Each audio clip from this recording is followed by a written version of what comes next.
In this dense and often heavy human experience, many of us have forgotten that we are spiritual beings having a human experience. So these bodies or meat suits or vehicles, as I lovingly call them, are the brilliant avatars that allow us to navigate the fourth dimensional material reality of spacetime.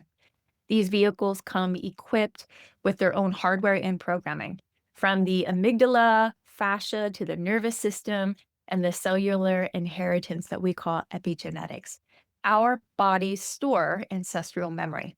We not only carry these stories, fears, and aversions, but we unconsciously act them out in modern day relationship with self, ultimately projecting the experience of self onto others.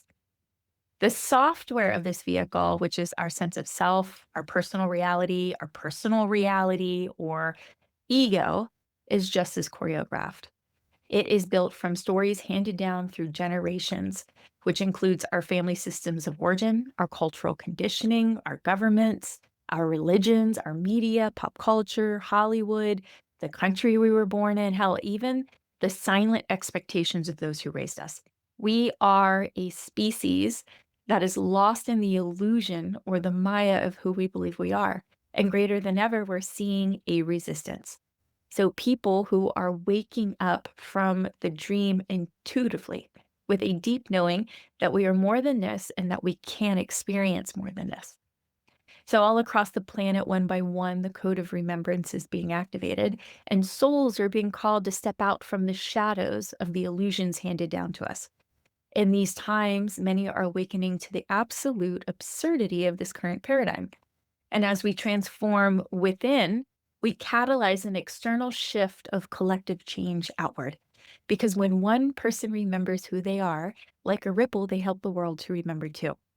And here's the thing: therapists, self help gurus, influencers, and coaches all talk about authenticity, yet few explain how to move beyond the programming to access the raw aspect of self, which further exacerbates the ego's limiting beliefs that such a self does not exist and that the whole concept is bullshit.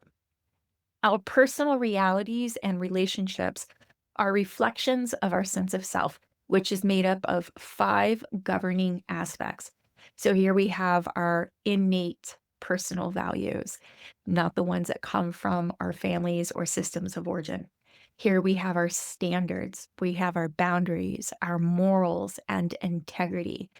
And if we're operating from the programming of others, we find ourselves spinning aimlessly, chaotically, haphazardly, trying to create and connect from a version of ourselves that isn't even truly ours. This creates a life of feeling lost, stuck, insecure, and invisible, trapped inside a physically aging avatar that carries a shelf life in this dimension.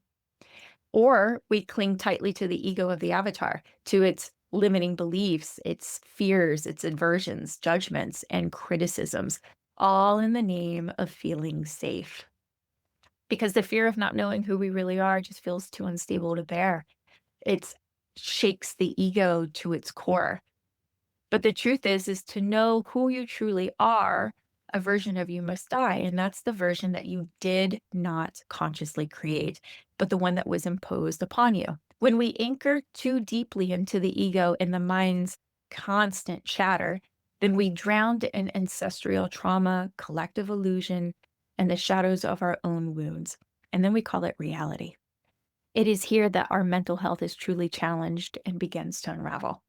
Yet when we create space, a breath of distance between the human experience and the spiritual self, this is where curiosity thrives, exploration, flexibility can be practiced, and where we can anchor back into the childlike self of play.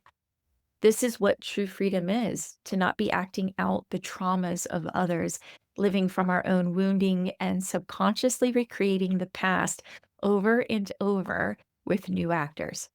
And this is how we transcend the limitations of the human experience.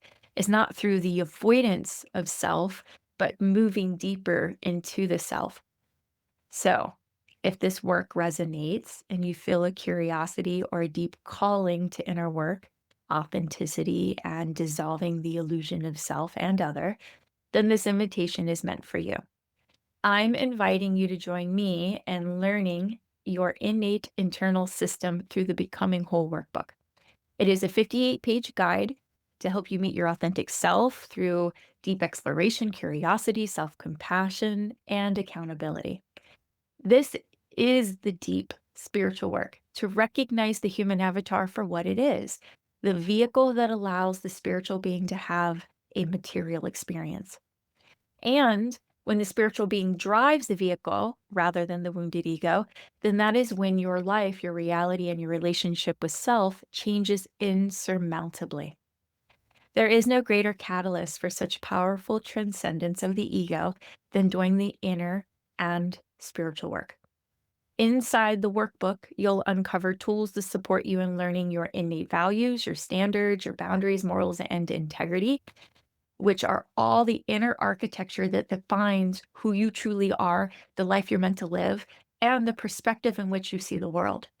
From this space is where a deep knowing of your purpose will unfold. And from this place, you can start creating your own blueprint as to how to anchor into your purpose and the life that you want to experience, rather than imitating others and wondering why life sucks and it's just too damn hard. So, to support the collective, I'm offering free biweekly group coaching in my Skool community where we explore this work together, where I can support you in gaining a deeper awareness of ego, shadows, programming, limited inherited beliefs, and all the adaptive strategies that are now maladaptive, creating more and more distance from what it is that you really want. You can access the free coaching and the workbook via my Skool link in my bio or in the description below, and begin the journey of remembering who you are. Because the essence of who you really and truly are isn't something you have to chase. It's something you've been programmed to forget. And this is just one of the many paths back home to self. So may you recognize the powerful creator you are, and I'll see you in session.